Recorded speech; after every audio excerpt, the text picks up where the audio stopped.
ಈಗ ನೂತನವಾಗಿ ಏನು ಮುಖ್ಯಮಂತ್ರಿಗಳಾದಂಥ ಡಿ.ಕೆ. ಶಿವಕುಮಾರ್ ಅವರು ಬಂದಿದ್ದಾರೆ.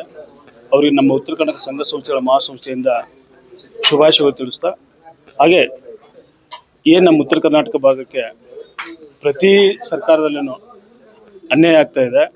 ಹಾಗಾಗಿ ನಾವೇನು ಹೇಳ್ತಾ ಇದ್ದೀವಿ, ಪ್ರಮುಖವಾದ ಇವತ್ತು ಪತ್ರಿಕಾಗೋಷ್ಠಿ ಕರೆದಿದ್ದಂದರೆ ಉತ್ತರ ಕರ್ನಾಟಕ ಭಾಗಕ್ಕೆ 2 ಉಪಮುಖ್ಯಮಂತ್ರಿ ಸ್ಥಾನ ಕೊಡಿ, ಸುಮಾರು 10 ಸಚಿವ ಸ್ಥಾನ ಕೊಡಿ ಅಂತ ಒಂದು ಕೋರಿಕೆ ಅಷ್ಟೇ, ಆಗ್ರಹ ನಮ್ಮದು. ಈಡೇರಲಿಲ್ಲ ಅಂದರೆ ಮತ್ತೆ ಈಗ ರಾಜ್ಯಾಧ್ಯಕ್ಷ ಹತ್ರ ಹೋಗ್ತೀವಿ, ರಾಷ್ಟ್ರೀಯ ಅಧ್ಯಕ್ಷ ಹತ್ರ ಹೋಗ್ತೀವಿ, ಮನವಿ ಕೊಡ್ತೀವಿ, ಕೇಳ್ತೀವಿ. ಇನ್ನೇನು ನಮ್ದು ಯಾವುದೋ ಒಂದು ಪ್ರತಿಭಟನೆ ಹೋರಾಟ ಅನ್ನೋಕ್ಕಿಂತ ಒಂದು ಸಮಾಧಾನಕವಾಗಿ ನಾವು ಕೇಳ್ಕೋದು ಅಷ್ಟೇ ನಮ್ಮ ಕೆಲಸ ಅಷ್ಟೇ. ಇಂಥವ್ರು ಇಂತಿಲ್ಲ, 4 ಜನರ ಹೆಸರು ಹೇಳಿದ್ದೀನಿ. ಸತೀಶ್ ಜಾರಕಿಹೊಳಿ ಸಾಹೇಬ್ ಹೇಳಿದ್ದೀನಿ, ಎಂ.ಬಿ. ಪಾಟೀಲ್ ಹೆಸರು ಹೇಳಿದ್ದೀನಿ, ಆಮೇಲೆ H.K. ಪಾಟೀಲ್ ಅವ್ರ ಹೆಸರು ಹೇಳಿದ್ದೀವಿ.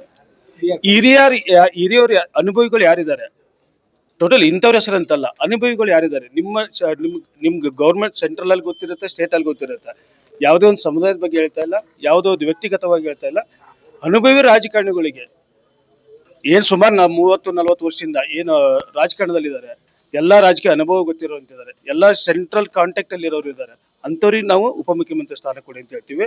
ಹಾಗೆ ಉತ್ತರ ಕರ್ನಾಟಕ ಭಾಗದಲ್ಲಿ ಯಾವುದೇ ಒಂದು ಜಿಲ್ಲಾವಾರು, ತಾಲೂಕುವಾರು, ಕ್ಷೇತ್ರವಾರು ಅಂತ ಯೋಚನೆ ಮಾಡಿದ್ರೆ ಉತ್ತರ ಕನ್ನಡ ಭಾಗದವ್ರು ಬಂದಿದ್ದಾರೆ ಅಂತ ಹೇಳ್ಬಿಟ್ಟು ಒಂದು ಕಳಕಳಿ ಇರೋಂಥ ವ್ಯಕ್ತಿಗಳಿಗೆ ಸಚಿವ ಸ್ಥಾನ ಕೊಡಿ ಅಂತ ಕೇಳ್ತಾರೆ. ವ್ಯಕ್ತಿ ಯಾರು ಇಲ್ಲ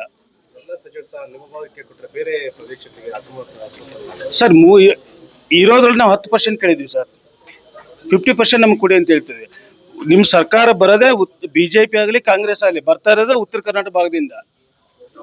ಎಲ್ಲ ಹೋರಾಟಗಳು ನಾವೇ ಮಾಡ್ತೀವಿ, ಆಗ್ತಾ ಇರೋದೆಲ್ಲ ನಮಗೆ ಅನ್ಯಾಯ. ಆ ಕಾರಣಕ್ಕೆ ನಾವು ಕೇಳ್ತಾ ಇರೋದು ನಮಗೆ 50% ಸಚಿವ ಸ್ಥಾನ ಕೊಡಿ ಅಂತ ಕೇಳ್ತೀವಿ. ಇಲ್ಲ, ಇದು ಇವತ್ತು ಪತ್ರಿಕಾಗೋಷ್ಠಿ ಹೊರಡಿಸ್ತೀವಿ. ನೆಕ್ಸ್ಟ್ CMಗೆ ಒಂದು ಟೈಮ್ ಕೇಳಿದ್ದೀವಿ. CMಗೂ ಕೂಡ ನಾವು ಮನವಿ ಮಾಡ್ಕೊತೀವಿ. ಅವ್ರಿಗೆ ಒಂದು ಶುಭಾಶಯ ಕೋರ್ಬಿಟ್ಟು ಒಂದು ಮನವಿ ಮಾಡ್ಕೊಡೋ ಅಂತ ಅನ್ಕೊಂಡಿದ್ದೀವಿ ಸರ್.